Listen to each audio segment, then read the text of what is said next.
Hello students, मैं आदित्य गौरव Pioneer physics के online series में आप सभी बच्चों का स्वागत करता हूं। आज का हमारा टॉपिक है electric field lines. Electric field lines जो हमारा टॉपिक है ये जस्ट इलेक्ट्रिक फील्ड लाइंस के कॉरस्पॉन्डिंग टॉपिक पे हम लोगों का ये जस्टिफाई किया जाएगा।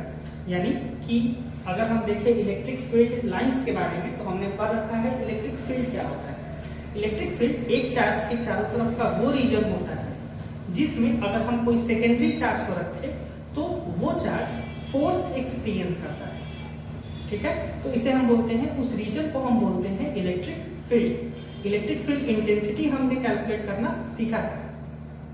तो इलेक्ट्रिक फील्ड लाइंस क्या है? तो बेसिकली हम लोग देखें तो इलेक्ट्रिक फील्ड लाइंस एक हाइपोथेटिकल लाइन है। इलेक्ट्रिक फील्ड लाइंस एक हाइपोथेटिकल लाइन है जो कि रिप्रेजेंट करता है किसी भी इलेक्ट्रिक फील्ड के डायरेक्शन को फॉर द कॉरस्पॉन्डिंग चार्ज और द सिस्टम ऑफ चार्जेस।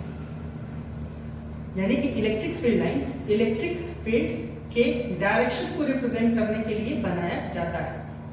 जिस तरफ हमारा इलेक्ट्रिक फील्ड लाइंस का इंफ्लुएंस होगा उसी तरफ हम मानेंगे कि हमारा इलेक्ट्रिक फील्ड लाई करता है। और इलेक्ट्रिक फील्ड लाइंस कोई रेगुलर लाइंस नहीं है बल्कि ये एक हाइपोथेटिकल लाइंस है जो हमें बस ये जानकारी देता है कि इलेक्ट्रिक फील्ड का डायरेक्शन किस तरफ है। इसका कोई रियल कन्वेंशन नहीं पाया जाता है। आइए देखते हैं कुछ इसके कैरेक्टरिस्टिक के कुछ प्रॉपर्टीज हैं जिसे हम इवैल्यूएट कर सकते हैं। जैसे सबसे पहले अगर हम देखें तो they are straight generally. Simple भाषा में अगर हम बोले तो electric field lines straight line के आधार पे हम देखते हैं जनरली। बट कभी कभी कुछ खास चार्जेस के सिस्टम के कंडीशन में, यानी कि वो या तो आइसोलेटेड सिस्टम हो या डाइलेक्ट्रिक का केस हो या फिर मोर देन सिंगल चार्जेस यानी 2, 3, 4, 5 चार्जेस का एक रेंज हो जहां पे इलेक्ट्रिक फील्ड लाइंस अपने इन्फ्लुएंस की वजह से स्ट्रेट लाइन नहीं रहेगा। यानी कि अब इलेक्ट्रिक फील्ड लाइंस अगर स्ट्रेट लाइन नहीं है तो क्या है? कर्व होगा। यानी इफ दे आर कर्व, यानी कि अगर इलेक्ट्रिक फील्ड लाइंस कर्व है तो the tangent shows the direction at that point. तब उस पॉइंट पे एक्चुअली उस कर्व पर जिस पॉइंट पे हम इलेक्ट्रिक फील्ड फाइंड आउट करना चाहते हैं, अगर हम वहां पे टेंजेंट ड्रॉ करते हैं तो वो जो टेंजेंट होगा वो हमारा डायरेक्शन शो करेगा इलेक्ट्रिक फील्ड का। जैसे कि अगर मान के चलिए ये हमारा कर्व है, ठीक है, कर्व पे हम दो पॉइंट को इवैल्यूएट करते हैं, पॉइंट नंबर 1 और पॉइंट नंबर 2। ये एक इवैल्यूएशन है। तो इस पॉइंट पे इलेक्ट्रिक फील्ड क्या होगा? अगर मान के चलिए डायरेक्शन ये है इलेक्ट्रिक फील्ड लाइंस का, तो इस पॉइंट के लिए हम लोग यहाँ पे टेंजेंट बनाएंगे और इस पॉइंट के लिए हम लोग यहाँ पे टेंजेंट बनाएंगे। यानी कि एक ही फील्ड लाइंस के कॉरस्पॉन्डिंग दो अलग अलग पॉइंट पे हमारे पास इलेक्ट्रिक फील्ड का डायरेक्शन क्या होगा? अलग अलग आएगा। ठीक है, तो ये है हमारा नेचर इसका। यानी या तो जनरलाइज्ड फॉर्म में ये स्ट्रेट लाइन होगा, यानी कि कभी भी अगर हम लोग मोनो चार्ज का सीरीज ले यानी कि सिंगल चार्ज को कंसीडर करें तो वहां पे इलेक्ट्रिक फील्ड लाइंस हमेशा स्ट्रेट लाइन से रिप्रेजेंट होगा। जैसा कि हम देख सकते हैं पॉजिटिव चार्ज के केस में, पॉजिटिव चार्ज के केस से एक प्रॉपर्टी जुड़ा हुआ है कि जो इलेक्ट्रिक फील्ड लाइंस है वो पॉजिटिव चार्ज पे जनरेट होता है। यानी कि positive the electric field lines originated from the positive charge. यानी कि जो इलेक्ट्रिक फील्ड लाइंस का जो सोर्स है जहां से वो पैदा होता है वो कौन सा है? पॉजिटिव चार्ज है। यानी electric field lines positive charge से बाहर की तरफ जाता है। क्योंकि यहां से वो ओरिजिनेट होता है, पैदा किया जाता है electric field lines positive charge से, इसलिए पॉजिटिव चार्ज को हम सोर्स चार्ज के नाम से भी जानते हैं।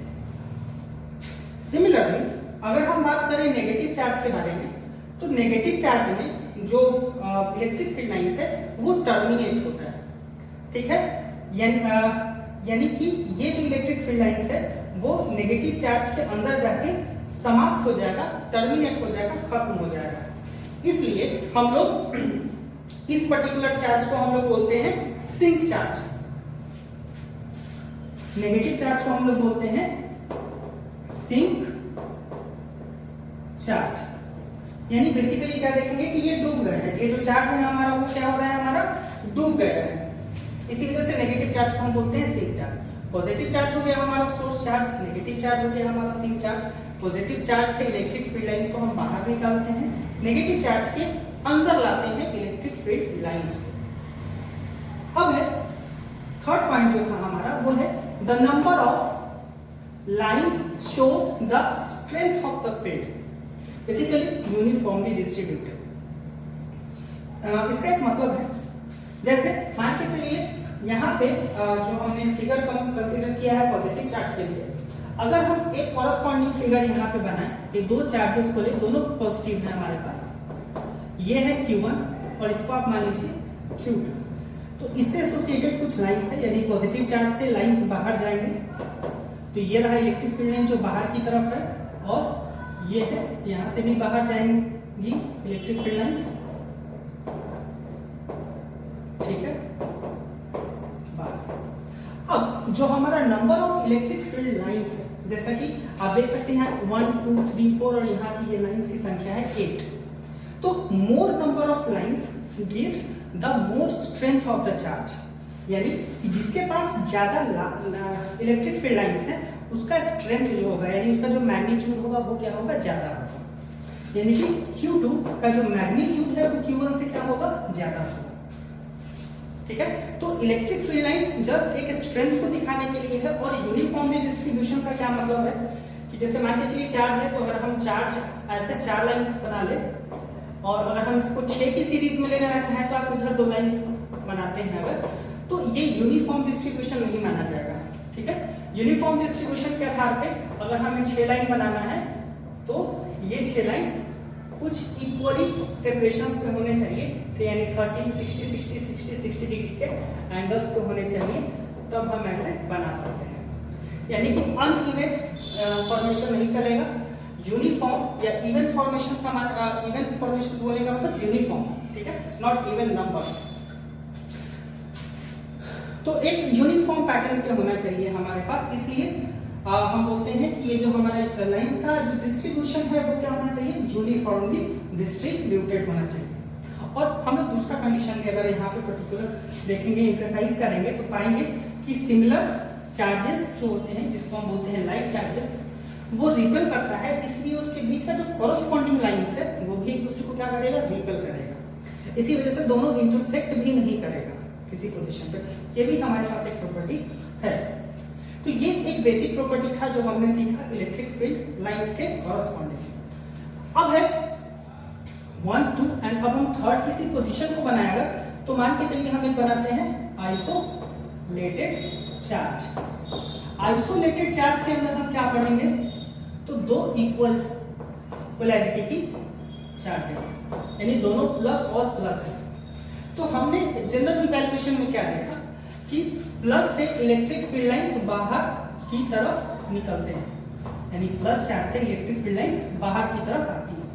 मान के चलिए हम अपने सेगमेंट को हमने डिसाइड कर दिया कि ये एक हाइपोथेटिकल लाइन बना करके, जस्ट एक रेफरेंस लाइन बना करके हमने इवैल्यूएट किया है, डिस्ट्रीब्यूट कर दिया एक्चुअली लाइंस के लिए अपने पोजीशन। अब दोनों चार्ज हैं पॉजिटिव। मान के चलिए अगर यहां से एक फील्ड लाइंस निकला, यहां से, ठीक है, और फिर यहां से, तो अगर हम लोग थोड़ा और करीब आए तो हम पाएंगे कि दोनों फील्ड लाइंस एक दूसरे को आके इंटरसेक्ट यहाँ पे कर देगा, और जहां पे इंटरसेक्ट कर देगा वहां पे इलेक्ट्रिक फील्ड 0 ब्रॉडकास्ट हो जाएगा अगर दोनों चार्ज का मैग्नीट्यूड इक्वल है और ये बिल्कुल मिडिल पॉइंट है तब। क्या प्रैक्टिकली ऐसा पॉसिबल है? तो नहीं, कभी भी 2 इलेक्ट्रिक फील्ड लाइंस एक दूसरे को इंटरसेक्ट नहीं करती हैं। ध्यान है, ये हमारा क्वेश्चन भी होता है बोर्ड में कि why 2 electric field lines never intersect at a point। तो इसका कॉमन सा आंसर होता है, मान के चलिए अगर हमने 2 इलेक्ट्रिक फील्ड लाइंस को इंटरसेक्ट करा भी दिया, ठीक है, किसी एक पॉइंट P पे हमने 2 इलेक्ट्रिक फील्ड को इंटरसेक्ट करा दिया, एक को हम E1 बोलते हैं, एक को हम E2 बोलते हैं। तो हम क्या देखेंगे यहाँ पे, इस P पॉइंट के लिए 2 डायरेक्शन अवेलेबल है, एक तो E1 का और दूसरा E2 का। तो किसी एक पर्टिकुलर पॉइंट पे इलेक्ट्रिक फील्ड के लिए बस एक डायरेक्शन ही वहां पे कंसीडरेबल है, मल्टीपल डायरेक्शंस वहां पे कंसीडर नहीं किया जा सकता है किसी एक पर्टिकुलर पॉइंट के लिए। इसी वजह से दो इलेक्ट्रिक फील्ड लाइंस कभी एक दूसरे को इंटरसेक्ट नहीं करेंगी, यानी कि two electric field lines never intersects each other, because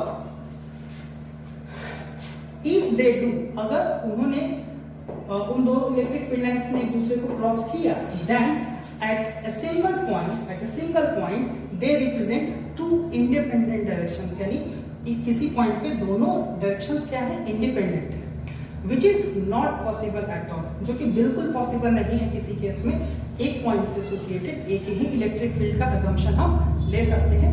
दो अलग अलग इलेक्ट्रिक फील्ड लाइंस एक ही पोजीशन पे हम इवैल्यूएट नहीं कर पाएंगे। इसी वजह से हम बोलते हैं दो इलेक्ट्रिक फील्ड लाइंस एक दूसरे को इंटरसेक्ट नहीं करेंगे। तो ठीक है, यानी यहाँ पे हम देख सकते हैं कि दो इलेक्ट्रिक फील्ड लाइंस जो है वो एक दूसरे को इंटरसेक्ट तो नहीं करेगा।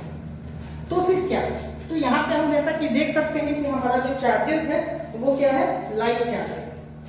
अब लाइक चार्जेस के केस में यहाँ पे बेसिकली अगर हम देखें तो रिपल्सन आता है। तो लाइक चार्जेस के केस में जो फील्ड लाइंस है वो लॉन्गिट्यूडनली एक दूसरे को क्या करेंगे, रिपेल। लॉन्गिट्यूडनल यहाँ पे एक रिपल्सन का केस माना, यहाँ पे लेटरल, ठीक है ना, लेटरली ये एक दूसरे को क्या करेंगे, रिपेल करेंगे दोनों लाइंस। लेटरली मींस यानी कि एक लाइन पर दोनों फील्ड लाइंस एक दूसरे को रिपेल करेंगे, यानी या तो ये ऐसे निकल जाएगा या तो ये दोनों ऐसे, यानी एक दूसरे को इंटरसेक्ट कभी नहीं करेगा। तो ये लेटरल पोजीशन पे है, इसी वजह से लेटरली फील्ड लाइंस एक दूसरे को डिस्ट्रीब्यूट करेंगे। तो एक लाइन हो सकता है इधर आ जाए आपका और दूसरा लाइन इधर निकल जाए, फिर नेक्स्ट लाइन यहां से इधर आ जाए और फिर एक लाइन आपका इधर चला जाए। तो ये क्या है, ये है लेटरल, इसको आप बोल सकते हैं लेटरल डिफॉर्मेशन या फिर लेटरल एक्सपेंशन, ठीक है। अब लेटरल एक्सपेंशन की वजह से जब दो फील्ड लाइंस एक दूसरे को क्रॉस नहीं कर सकते हैं तो कूलम्बिक कंडीशन में ये दोनों पे क्या लगाएंगे, फोर्सेस। क्योंकि इस इंटरसेक्शन से उनको बचना है तो ये लेटरली क्या कर रहे हैं, एक दूसरे से दूर जाना चाहते हैं, ठीक है।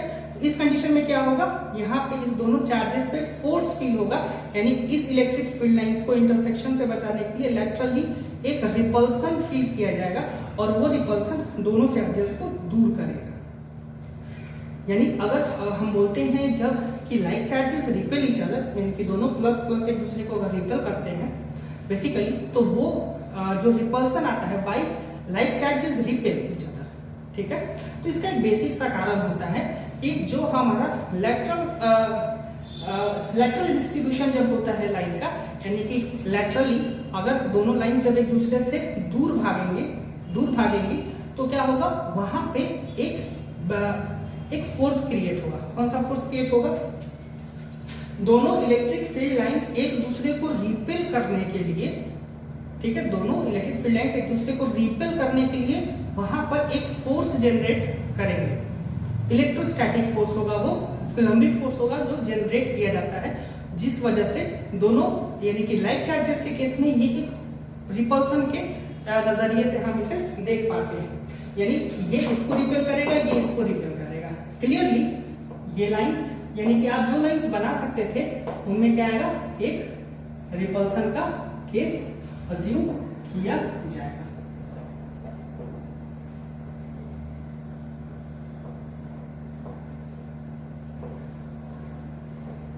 सारी की सारी लाइंस एक दूसरे को क्या कर रही है, यहाँ पे रिपल्सन के अंदर टारगेट कर रहे हैं। इसी वजह से लाइक चार्जेस एक दूसरे को रिपेल करते हैं। क्यों? क्योंकि सारे के सारे लाइंस एक दूसरे को इंटरसेक्ट करने से बचाने के लिए एक दूसरे से दूर भागते हैं और उसी लेटरल सेपरेशन को हम क्या बोलते हैं, सिंप्लीफाइड फॉर्म में रिपल्सन का नाम दे दिया करते हैं। सेम ये क्या है हमारा लेटरल रिपल्शन। अब हम बात करते हैं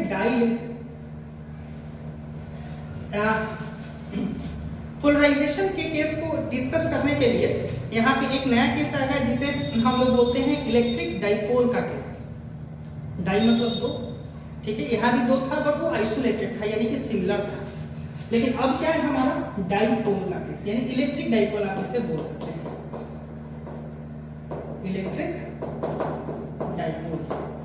इलेक्ट्रिक डाइपोल के केस में एक प्लस होता है और दूसरा चार्ज क्या होता है, माइनस।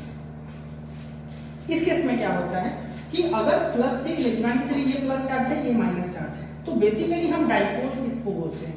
तो डाइपोल का एक छोटा सा यहाँ पे कंडीशन है कि two opposite charges, opposite means एक प्लस हो तो दूसरा माइनस हो, ऑफ इक्वल स्ट्रेंथ, यानी एक प्लस क्यू हो तो दूसरा माइनस क्यू हो, यानी पोलैरिटी में अपोजिट बट मैग्नीट्यूड में दोनों equal.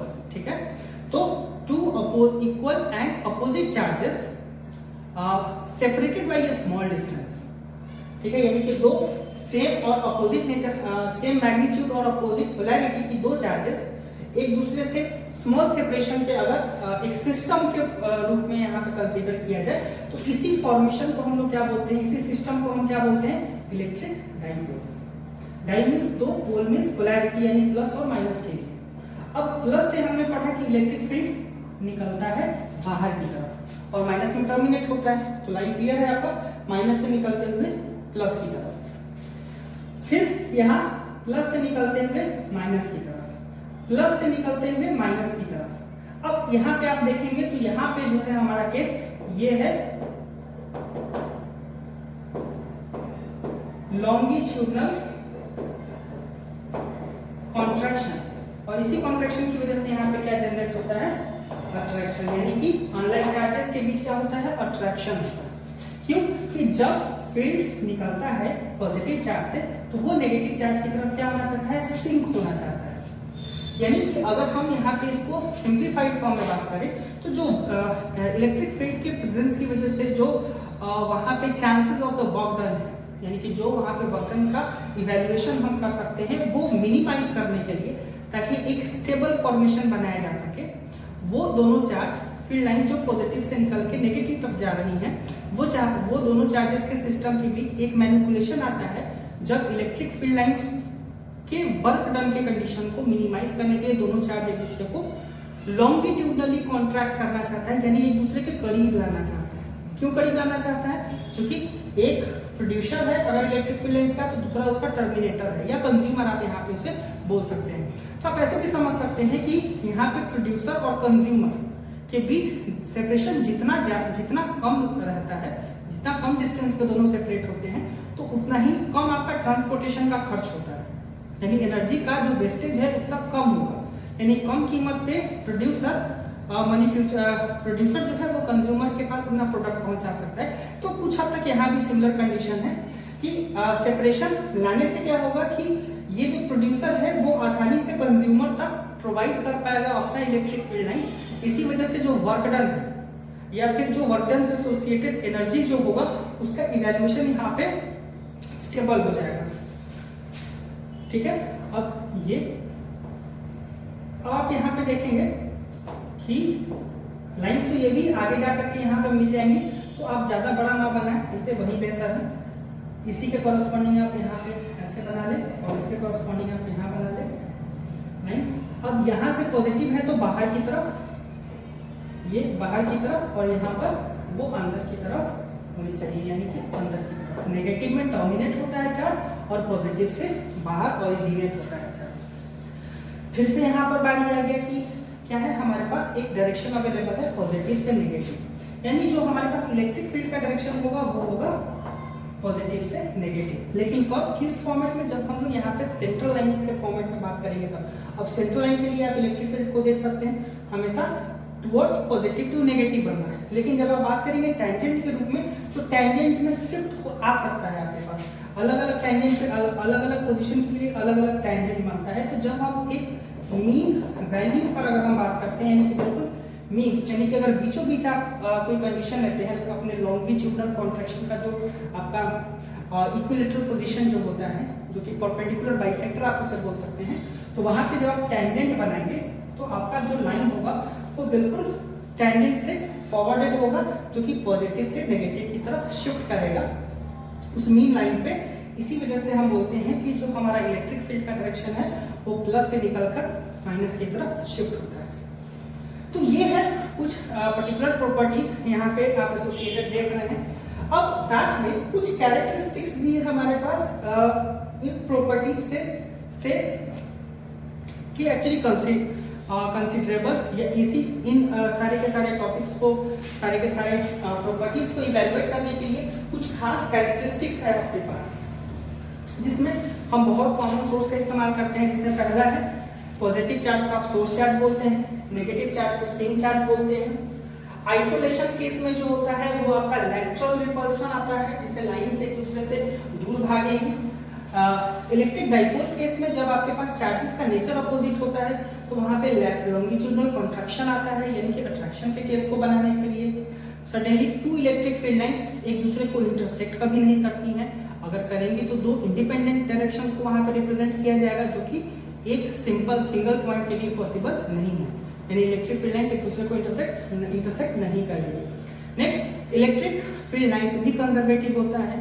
Next, electric field lines भी सेंट्रल होता है, यानी कि चूंकि इलेक्ट्रिक फोर्स में हमने देखा था कि सेंट्रलाइज्ड फोर्स है और फोर्स का डायरेक्शन जो होता है वो इलेक्ट्रिक फील्ड से इवैल्यूएट होता है, इस वजह से इलेक्ट्रिक फील्ड लाइंस भी एक सेंट्रल लाइन ही कंसीडर किया जाता है और कंजर्वेटिव भी कंसीडर किया जाता है।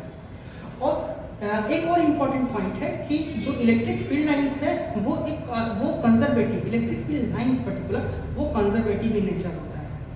कंजर्वेटिव इन नेचर बोलने का मतलब होता है कि आपके पास यहाँ पे सडन ब्रेकेज अवेलेबल नहीं होगा। सडन ब्रेकेज का मतलब या तो लाइन आपका कंप्लीट करके यहाँ पे डिस्ट्रॉय हो जाए, यानी यहाँ से प्रोड्यूस हो वहां से डिस्ट्रॉय हो जाए, यानी कि प्लस से प्रोड्यूस होगा माइनस पे डिस्ट्रॉय होगा। बट विदाउट एनी रीजन, अगर इसी प्लस माइनस के सीरीज के बारे में हम बात करें तो यहाँ से प्रोड्यूस होकर के बीच में ब्रेक आकर के वो अपने आप को कंटिन्यू नहीं करेगा, यानी यहाँ पे जैसे इस फिगर में पर्टिकुलर यहाँ पे एक ब्रेक आ रहा है, वो ब्रेक नहीं आना चाहिए। तो कंटिन्यूअस लाइन कौन सा है? तो ये लाइन है कंटिन्यूअस, ये लाइन कंटिन्यूअस नहीं है, इसीलिए इलेक्ट्रिक फील्ड लाइंस चूंकि कंटिन्यूअस लाइन है इसलिए उनमें सडन ब्रेकेज अवेलेबल नहीं किया जाएगा विदाउट एनी रीजन, यानी किसी चार्ज, किसी भी सिस्टम ऑफ चार्जेस के मैनिपुलेशन के दरमियान आप चार्ज को सडन ब्रेक नहीं कर सकते। हाँ, कुछ खास कंडीशंस में जब चार्जेस के बीच में कोई दूसरा इंडिपेंडेंट चार्ज का वहां पे कंसिडरेशन है आप तब कर सकते हैं वहां पे, लेकिन फिर आप उसे दो इंडिपेंडेंट चार्जेस के सिस्टम के रूप में आप ट्रीटमेंट उसे दे सकते हैं। लिटरली उसको डायरेक्ट आप कंजर्वेशन में आप नहीं देखा पाएंगे कि एक ही पॉजिटिव और एक ही नेगेटिव कॉरस्पॉन्डिंग डायरेक्शन में आपका लाइन ब्रेक हो जाए, ऐसी पॉसिबिलिटी कभी नहीं आएगी हमारे पास। तो ये ओवरऑल हमारे पास कैरेक्टरिस्टिक है किसका? इलेक्ट्रिक फील्ड लाइंस को लेकर के। अब जो हमारा नेक्स्ट टॉपिक यहाँ पे क्लियरिफाई होता है वो है हमारा इलेक्ट्रिक डाइपोल। अब हम लोग यहाँ पे इलेक्ट्रिक डाइपोल को देखने से पहले हम कुछ फील्ड्स के कंडीशन को हम यहाँ पे जनरलाइज्ड करते हैं, जो कि हम उसके इलस्ट्रेशंस को या न्यूमरल पोजीशंस को हम आसानी से सॉल्व कर पाएंगे अपने फील्ड लाइंस की मदद से। यानी बहुत सिंपल भाषा में अगर हम बात करें तो इलेक्ट्रिक फील्ड के कॉरस्पॉन्डिंग कुछ खास तरीके के हमारे पास प्रॉब्लम्स आते हैं, उनको हम कैसे डिस्कस करेंगे, हम कुछ इस बारे में बात करते हैं। जैसे एक तो होता है हमारा जनरलाइज्ड फॉर्म। अगर हम एक क्वेश्चन के पैटर्न के बारे में बात करें तो जैसे मान के चलिए आपके पास एक गिवन चार्ज है, लेट्स से 5 कूलम का वो चार्ज है, ठीक है। इसके चारों तरफ वो रीजन है जो इलेक्ट्रिक फील्ड का है, तो रीजन तो बहुत सारे होंगे, तो हमने एक डिस्टेंस, एक पर्टिकुलर डिस्टेंस लिया है 3 मीटर, यानी हमारा जो इस पॉइंट पे जो हम इलेक्ट्रिक फील्ड देखेंगे वो कितने पर देखेंगे? 3 मीटर की डिस्टेंस पे देखेंगे, इस वजह से हमने इसे बनाया है। आप लाइंस, अभी हमने इलेक्ट्रिक फील्ड लाइंस पे देखा कि आप लाइंस कहीं भी बना सकते हैं 3 मीटर की दूरी पे अगर आपने इवैल्यूएशन करना है तो, बट हम यहाँ पे एक पॉइंट को रिस्ट्रिक्शन करते हैं। अब ये चूंकि +4 कूलम है, इसलिए इलेक्ट्रिक फील्ड लाइन का डायरेक्शन क्या होगा? बाहर की तरफ, प्लस से चार्ज बाहर निकलता है और नेगेटिव की अंदर की तरफ आता है, के अंदर जाता है, ठीक है। तो यहाँ पे इलेक्ट्रिक फील्ड आपको निकालना है, और अगर ये वैक्यूम का केस है तो हम काफी आसानी से बना पाएंगे। E = हमने पढ़ा था K/r²। E = क्या हो गया? K है 9 × 10⁹ K की वैल्यू है, Q की वैल्यू क्या है? 5 और r² क्या है? 3 इंटू 3, आप आसानी से कैंसिल कर सकते हैं और आपके पास आ गया answer 5 into 10 to the power 9 unit, या तो न्यूटन पर कूलम और आप वोल्ट पर मीटर भी अज्यूम कर सकते हैं। नेक्स्ट केस जो है हमारा वो यही केस है, यानी कि सेम केस अगर हम लोग किसी सिस्टम में रखते हैं, किसी मीडियम में इसको फिट कर रहे हैं और मीडियम का डाइलेक्ट्रिक कांस्टेंट गिवन हम मान के चलिए 2, दैट्स इट। तो अगर यही केस अगर हम यहां बनाए तो ये 5 कूलम से 3 मीटर की दूरी पे यहाँ पे जो इलेक्ट्रिक फील्ड का जो डायरेक्शन होगा बाहर की तरफ, यहाँ पर क्या है, ठीक है। मान के चलिए इसको इस बार हम -5 कूलम करते हैं तो इलेक्ट्रिक फील्ड का डायरेक्शन क्या होगा, अंदर की तरफ होगा। तो कितना इंटेंसिटी होगा इसका इंटेंसिटी, इलेक्ट्रिक फील्ड का इंटेंसिटी क्या होगा इस पॉइंट ई पर। और ये क्या है, ये एक मीडियम के अंदर है, यानी कि ये वैक्यूम नहीं है, ये एक मीडियम है जिसका डाइलेक्ट्रिक कांस्टेंट या एब्सोल्यूट परमिटिविटी दिया जा सकता है, जो कि हमने कंसीडर किया है 2। तो क्या होगा formula, E is equal to हमने क्या पढ़ा था 9 into 10 to the power 9 by K. अब ये क्या है, यहाँ पे ये के है डाइलेक्ट्रिक कांस्टेंट, ये क्या था, ये था हमारा कूलम्बिक कांस्टेंट या इलेक्ट्रोस्टैटिक कांस्टेंट। अब आप दोनों को के लिखेंगे तो कंफ्यूज हो जाएंगे, इस वजह से हम इसे अपने सेकेंडरी फॉर्मेट में इस्तेमाल कर सकते हैं। वो था 1/4 पाई एप्सिलॉन नॉट, फिर के, फिर आएगा हमारा Q बाई R स्क्वायर। तो 1/4 पाई एप्सिलॉन नॉट क्या हो जाएगा, जो कि ये के की वैल्यू है इलेक्ट्रोस्टैटिक कांस्टेंट, और ये क्या था, ये के और ये के में डिफरेंस है, ये के डाइलेक्ट्रिक कांस्टेंट को लेकर के लिखा गया है। बाइलर दोनों को कैपिटल के से रिप्रेजेंट कर सकते हैं और स्मॉल के से भी रिप्रेजेंट कर सकते हैं कूलम्बिक कांस्टेंट को, या फिर के ई से भी आप रिप्रेजेंट कर सकते हैं, इसमें कंफ्यूज होने की जरूरत नहीं है। के की वैल्यू क्या है, के की वैल्यू है 2, क्यू की वैल्यू क्या है, तो मैग्नीट्यूड लेना है तो आपने केवल 5 लिखना है, आर क्या है 3 इंटू 3, आप 3 इंटू 3 9 से आप इसे क्रॉस कर दें, 2 से 5 को अगर आप कैंसिल आउट करेंगे तो आपके पास आएगा 2.5 into 10 to the power 9 coulomb newton पर कूलम। यह है इलेक्ट्रिक फील्ड। फिर अगर हम कुछ खास कंडीशंस के बारे में अगर हम बात करें तो एक और क्वेश्चन हो सकता है हमारे पास। मान के चलिए इलेक्ट्रिक फील्ड आपको गिवन हो आई कैप के डायरेक्शन में, ठीक है। तो मान के चलिए ये है 3 आई कैप न्यूटन पर कूलम का केस, और यहाँ पे आपके पास 2 चार्जेस हैं, एक चार्ज है आपके पास +2 कूलम और एक है आपके पास -2 कूलम। तो दोनों पे आपको दोनों पे फोर्स कितना फील किया जाएगा। चलिए इस नंबर को हम अलग कर लेते हैं, इस नंबर को हम बोल देते हैं -1 कूलम। तो दोनों पे फोर्स क्या लगेगा, तो हम पहले ए नंबर को बनाते हैं, +2 कूलम वाले केस को देखते हैं। तो हमने क्या देखा था कि पॉजिटिव चार्ज के केस में यानी +q के केस के लिए जो इलेक्ट्रिक फील्ड का डायरेक्शन होता है उसी तरफ उस पर फोर्स फील होता है, यानी कि इलेक्ट्रिक फोर्स और इलेक्ट्रिक फील्ड का डायरेक्शन जो होता है वो सेम होता है, पैरेलल होता है एक दूसरे के पॉजिटिव चार्ज के केस में। और हमने देखा था E इज इक्वल टू क्या होता है F/Q, यानी कि इलेक्ट्रिक फोर्स बाय Q।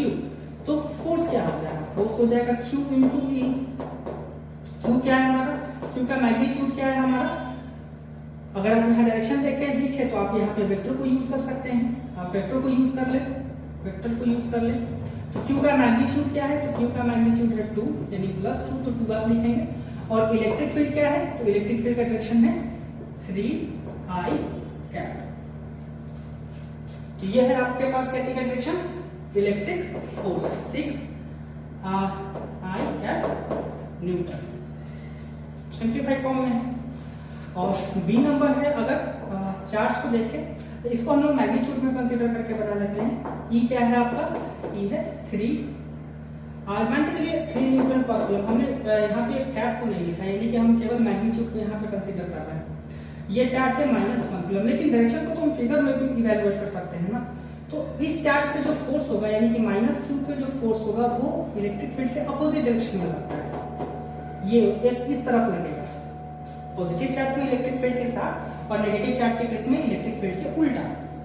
तब क्या आएगा हमारे पास, F इज इक्वल टू होगा तो Q भी सिंप्लीफाइड फॉर्म में अगर हम लिखे मैग्नीट्यूड वाइज तो Q की वैल्यू आप लिखे 1 मैग्नीट्यूड लेना है आपने, और ई की वैल्यू क्या है, ई की वैल्यू है 3। तो क्या आ गया आपके पास 3 न्यूटन और कूलम। यानी कि अगर आप एक वेक्टर लिखे तो यहाँ पे आप आसानी से देख सकते हैं कि आपका डायरेक्शन क्या है। आपका डायरेक्शन है माइनस एक्स एक्सिस, तो आप क्या लिखेंगे माइनस आई कैप न्यूटन पर कूलम, या फिर माइनस 3 आई कैप न्यूटन पर कूलम को आंसर आप कर सकते हैं। काफी इजीली बन जाता है इस टाइप का क्वेश्चन।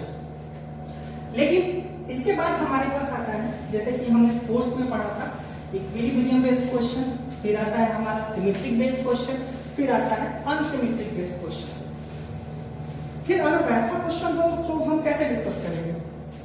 तो चिंता करने की बात बिल्कुल नहीं है। जो कंडीशन हमारा इलेक्ट्रिक फील्ड में था, इलेक्ट्रिक फोर्स में था, वही सेम कंडीशन इलेक्ट्रिक फील्ड में लगता है। अब जैसे कि मान के चलिए हम लोग यहाँ पे कंसीडर करते हैं सिमेट्रिक केस को। सिमेट्रिक केस के चार्जेस के केस में हमने क्या देखा था कि मैक्सिमम टाइम जो हमारा इलेक्ट्रिक फोर्स था वो क्या था, 0। अब बोलिए कि वहां पे फोर्स 0 क्यों था? तो हमने उसे वेक्टर ट्रीटमेंट में दे करके हमने 0 प्रूफ किया था।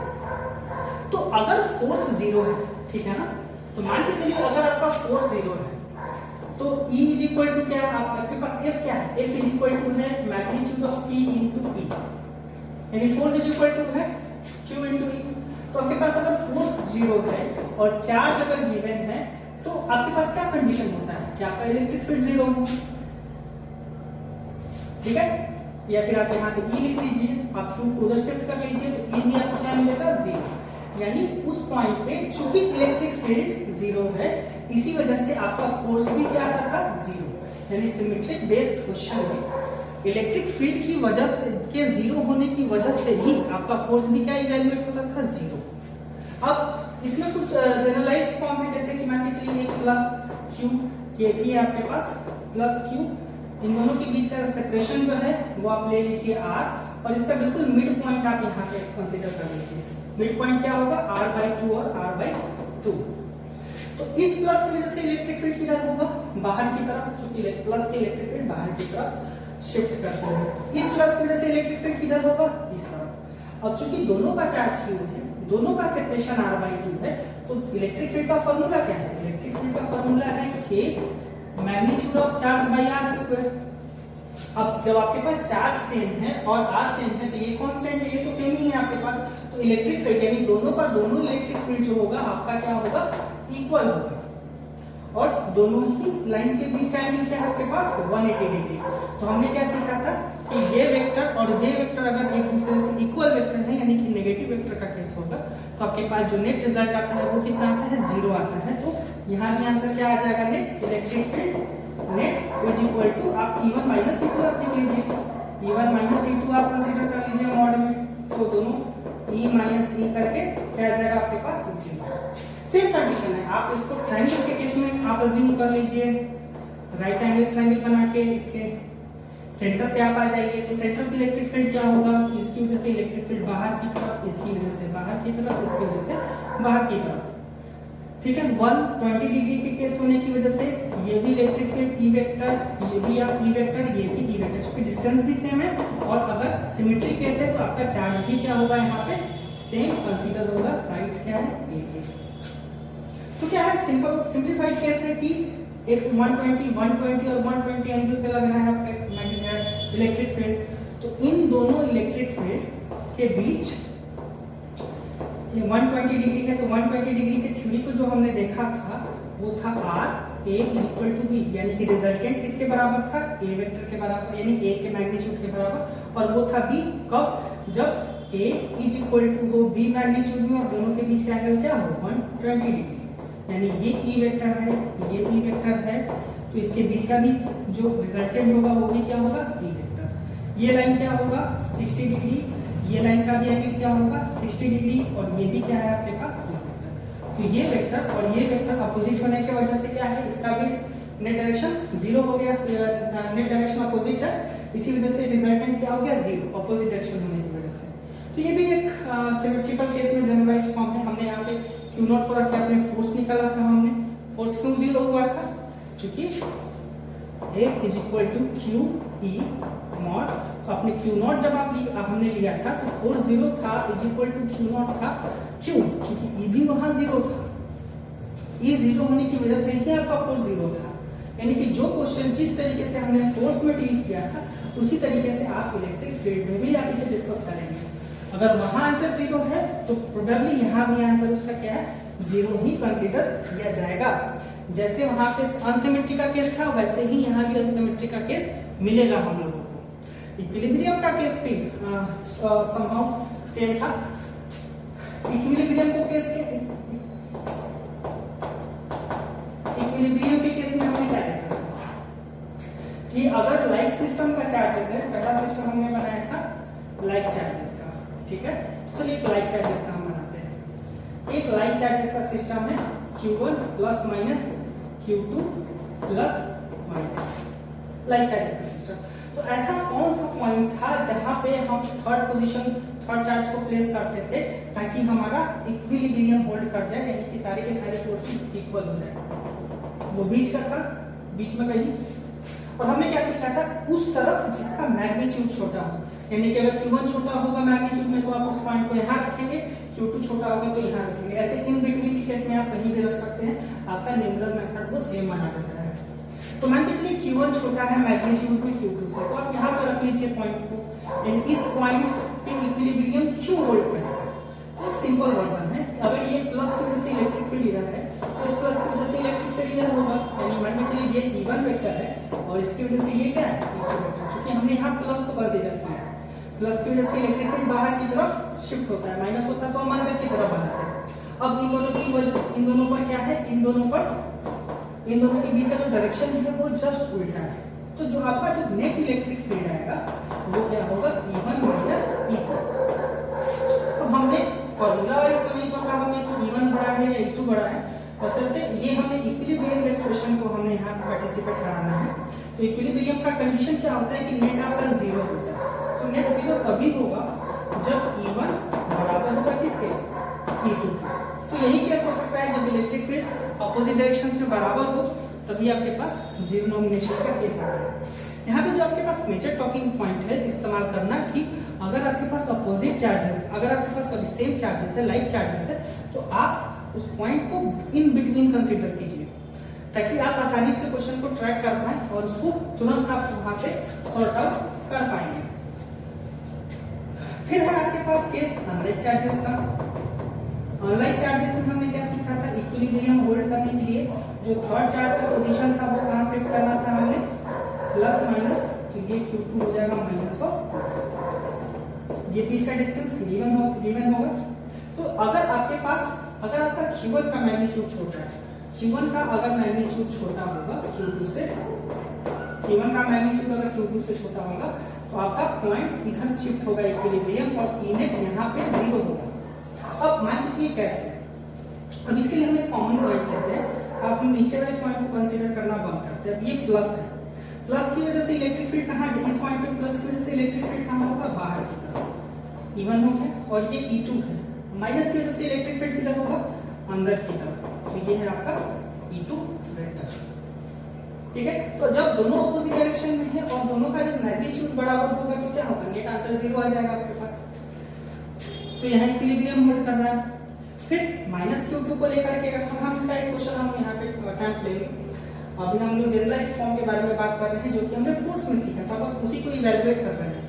अब इस पॉइंट पे हम अपना इक्विलिब्रियम पोजीशन कब पाएंगे, जब आपका Q2 छोटा होगा किससे, Q1 से, तब आप उस तरफ शिफ्ट करेंगे। अब Q2 की वजह से इलेक्ट्रिक फील्ड क्या होगा, अंदर की तरफ, चूंकि नेगेटिव में चार्ज अंदर की तरफ आता है, और प्लस की वजह से क्या होगा, इस पॉइंट पे बाहर की तरफ इलेक्ट्रिक फील्ड, क्योंकि प्लस से इलेक्ट्रिक फील्ड बाहर की तरफ जाता है, तो ये E1 आप मान लीजिए। फिर से अपोजिट डायरेक्शन है, चांसेस है कि ये जीरो हो जाए कब, जब E1 इक्वल टू होगा E2 के तब, और जब इक्वल होगा तब यहाँ पे इलेक्ट्रिक फील्ड जीरो होगा, और जब इलेक्ट्रिक फील्ड जीरो होगा तो भी आपका इलेक्ट्रिक फोर्स जीरो आता था वहाँ पे। तो ये है हमारा एक सिंप्लीफाइड वर्जन का केस, जब हम बिल्कुल मैनिपुलेट कर सकते हैं अपने इलेक्ट्रिक फोर्स वाले ट्रांजिशन को इलेक्ट्रिक फील्ड में। अब इससे एक हम लोग जनरलाइज्ड क्वेश्चन अटेम्प्ट करके देखते हैं कि आखिर हम कैसे इसे इवैल्यूएट कर सकते हैं अलग अलग पोजीशंस के लिए। चलिए मान के चलते हैं एक सिस्टम को जहां एक चार्ज है हमारा पॉजिटिव, इसे हम लोग +2 मानते हैं, और यहाँ पे हम मानते हैं इसे -q, ठीक है।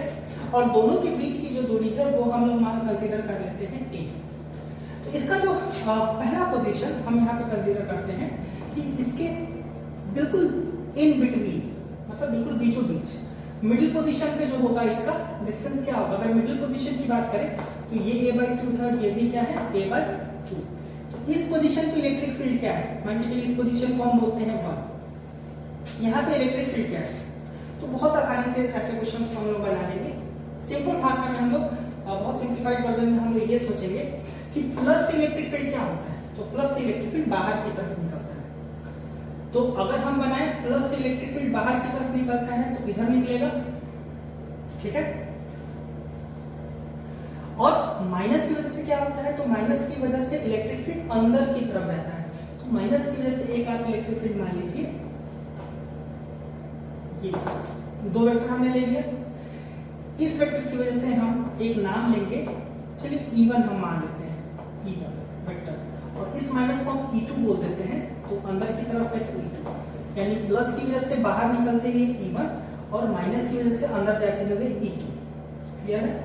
अब थ्योरेटिकली अगर हम लोग देखें तो E1 इज इक्वल टू क्या है, 1/4πε0 यानी k, charge magnitude of charge यानी q, और बाई डिस्टेंस का स्क्वायर यानी a/2 का होल स्क्वायर। हम लोग इसको सॉल्व नहीं करेंगे, हम लोग बिल्कुल इसी फॉर्म में रखेंगे ताकि आप इवैल्यूएशन देख पाए दोनों का।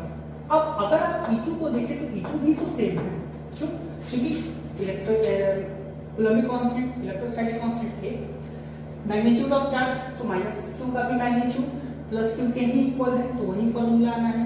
और इस सेंटर पॉइंट, जिस पॉइंट पे हमने P पॉइंट पे अगर हमने इलेक्ट्रिक फील्ड निकालना था तो उसका जो डिस्टेंस है a/2, तो a/2 का होल स्क्वायर, तो E2 वही है हमारे पास, यानी E1 और E2 का जो मैग्नीट्यूड है वो इक्वल है।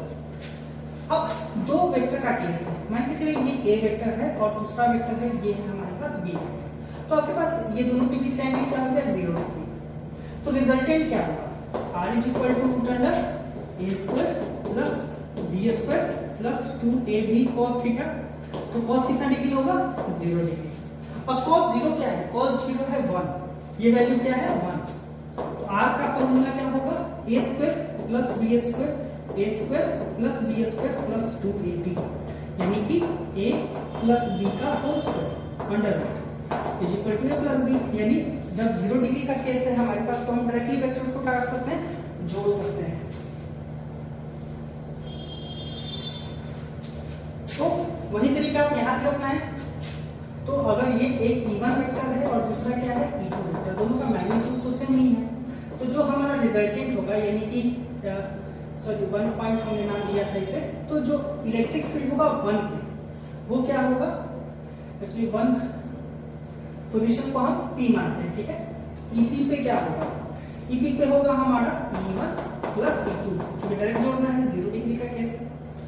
अब क्या है E1 is equal to E2 है, तो आप इसको सीधा E बोल लीजिए, E मान लेते हैं तो से, तो E + E is equal to क्या हो जाएगा 2, और E क्या है आपके पास, E है K Q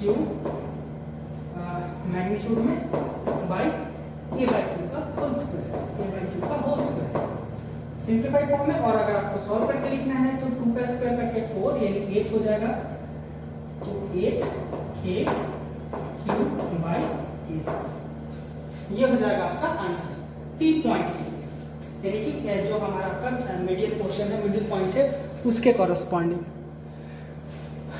अब हम लोग क्या करते हैं, सेम क्वेश्चन में बने रहते हैं, लेकिन अब का जो हमारा पॉइंट होगा वो ये होगा, ये होगा बाहर की तरफ। और मान के चलिए ये भी डिस्टेंस आपका क्या है, a/2, ठीक है। एक ही फिगर में हम लोग कॉम्प्लेक्सिटी के साथ बनाएंगे। ये P पॉइंट है, इस पॉइंट को हम क्या मानेंगे, Q चार्ज लेंगे, Q एक पॉइंट है, P Q R ऐसे करके हम लोग नाम देंगे। तो अब इस Q पोजीशन पे देखें जो कि a/2 के डिस्टेंस पे है, तो अब सिंप्लीफाइड वर्जन में वही करना है हम लोगों को। इस +2 के लिए इस पॉइंट पर देखें, इस पॉइंट पे इस +2 के लिए अगर हम लोग इलेक्ट्रिक फील्ड ड्रॉ करें तो क्या होगा, बाहर की तरफ, क्योंकि प्लस से बाहर की तरफ इलेक्ट्रिक फील्ड है, बाहर की तरफ निकलता है E। और फिर इसी Q पॉइंट पे इसी Q पॉइंट पे इस नेगेटिव चार्ज की वजह से क्या होगा, एक इलेक्ट्रिक फील्ड लाइन ड्रॉप होगा और माइनस में क्या होता है, माइनस के अंदर जाता है इलेक्ट्रिक फील्ड, यानी कि यहाँ से हम लोग माइनस के अंदर की तरफ जाते हैं, ये लाइन माइनस की तरफ जाएगा, माइनस की तरफ जाते हुए एक लाइन को ड्रॉ करेंगे E2, तो ये हमने E2 बनाया। अब क्या कंडीशन है अपने पास कि जो हमारा E1 है, अगर आप इस फिगर को आप दोबारा बना लें, ये है -q, ये है +q, ये है a/2 डिस्टेंस पे एक पॉइंट q, ये पॉइंट का नाम है q, और ये डिस्टेंस क्या है a, यहां से यहां का डिस्टेंस क्या है a। अब देखिए ये इसकी वजह से हमने क्या बनाया है, E1 बनाया है बाहर आते हुए, और माइनस की वजह से हमने क्या बनाया है, E2 बनाया है माइनस के अंदर जाते हुए। तो दोनों के बीच का एंगल क्या है, पहले आप इसको जस्टिफाई हम लोग कर लेते हैं मैग्नीट्यूड वाले फॉर्म में। E1 क्या है, E1 होगा 1/4πε0, जिसको k भी बोल सकते हैं, q/r², ठीक है। r मतलब डिस्टेंस, किसका डिस्टेंस, उस चार्ज से लेके उस पोजीशन के बीच का डिस्टेंस जहां पे इलेक्ट्रिक फील्ड फाइंड आउट करना है। E1 q1 की वजह प्लस q की वजह से था, तो डिस्टेंस क्या है a/2, यानी कि a/2 का होल स्क्वायर, यानी क्या होगा, इसको आप सॉल्व कर लीजिए, 4k q/a²। ये एक सिंपलीफाइड सॉल्यूशन है E1 के लिए। अब आ रही है E2।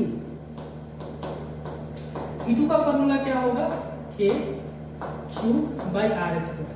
अब E2 क्या है आपके पास, E2 माइनस q की वजह से था, तो माइनस q से इस q वाले पोजीशन का डिस्टेंस क्या है, टोटल डिस्टेंस, तो a/2 और a/2 और प्लस a, तो a/2 प्लस a क्या होगा, a plus a/2 is equal to 3a/2, यानी कि जो डिस्टेंस है वो है 3a/2 का होल स्क्वायर। डन। तो अगर हम सम करेंगे तो क्या आएगा, 4 ऊपर जाएगा, आप मल्टीप्लाई कर ले, 4 k q/9a²,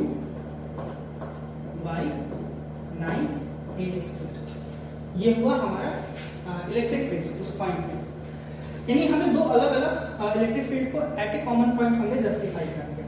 अब देखिए दोनों का डायरेक्शन क्या है, दोनों का डायरेक्शन है 180 डिग्री का, इन दोनों के बीच का डायरेक्शन क्या है 180 डिग्री का। तो 180 डिग्री के लिए हमने वेक्टर में क्या सीखा था फॉर्मूला, ऐसे भी हम लोग फिर से जस्टिफाई कर सकते हैं, root under a² + b² + 2ab cos theta. तो जैसे आप थीटा वहां पे 180 डालेंगे तो वो -1 होगी वैल्यू उसकी, तो root under a² + b² - 2ab, यानी बेसिकली a - b का होल स्क्वायर अंडर रूट। तो अगर अंडर स्क्वायर को आप अंडर रूट से बाहर निकालेंगे तो आपके पास क्या आएगा a - b, तो आप a को यहाँ पे क्या मान रहे हैं E1 और b क्या है आपके लिए E2। हमने क्या इस्तेमाल किया है a - b का मॉड इसलिए लिखते हैं क्योंकि हमने फिलहाल इनिशियली नहीं पता है कि आपके पास कौन सा मैग्नीट्यूड बड़ा है कौन सा मैग्नीट्यूड छोटा है, इसलिए नेगेटिव को अवे रखने के लिए, कंसीडर नहीं करने के लिए हम मॉड ले लेते हैं।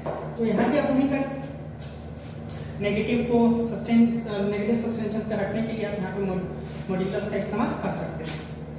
क्या होगा, E1 क्या है आपके पास 4k q/a² माइनस E2 क्या है आपके पास 4k q/9a²। कॉमन क्या ले सकते हैं, 4k q को आप कॉमन ले सकते हैं, a² को कॉमन ले सकते हैं, ठीक है। तो आपके पास क्या आएगा, ये आएगा पर्टिकुलर वैल्यू 1/9, यानी कि इसको आप सॉल्व करेंगे तो 9 - 1 यानी 8/9, यानी कि 4k q/a² × 8/9, यानी कि 32/9।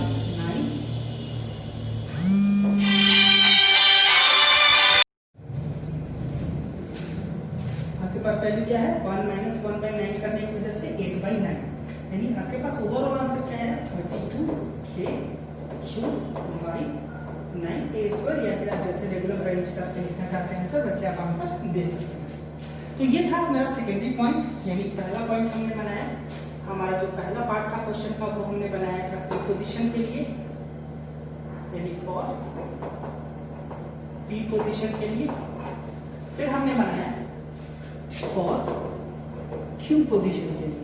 तो ये दो इवैल्यूएशन हमने लिया इलेक्ट्रिक फील्ड का। अब क्या है कि हम सेम क्वेश्चन में जाते हैं, बस अब हम अपना पोजीशन लीनियर को शिफ्ट करेंगे। तो ठीक है, पी पोजीशन को हम लोग चेंज करने वाले हैं।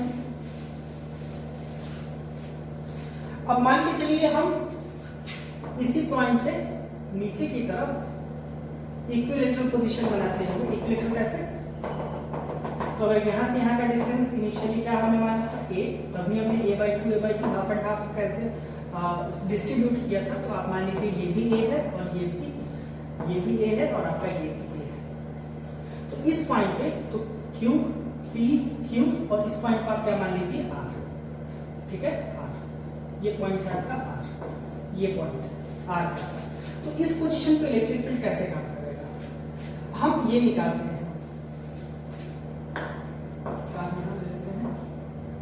अब देखिए इस पॉइंट r पे इस प्लस q की वजह से जो इलेक्ट्रिक फील्ड होगा, प्लस की वजह से इलेक्ट्रिक फील्ड कहाँ आता है, बाहर की तरफ। आप इसको E1 आप बोल लीजिए, ठीक है। और माइनस की वजह से इस पॉइंट पे इलेक्ट्रिक फील्ड क्या होता है, तो माइनस में अंदर की तरफ जाता है इलेक्ट्रिक फील्ड, यानी आप इसको बोलेंगे क्या, E। ये याद रखिएगा, ये डिस्टेंस है, ये है, तो ये इलेक्ट्रिक फील्ड क्या है, E2 वेक्टर।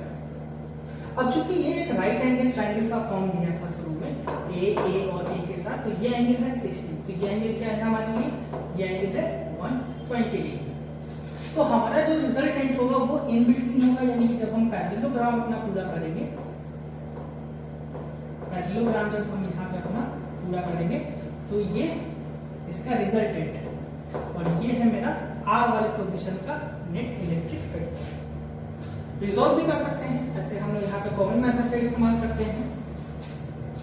अब हम लोग इसको सिंप्लीफाइड फॉर्म में जस्ट इसको बनाएंगे। अब बनाएंगे कैसे, तो आपने सबसे पहले E1 लेना है, फिर आपने E2 निकालना है, ठीक है।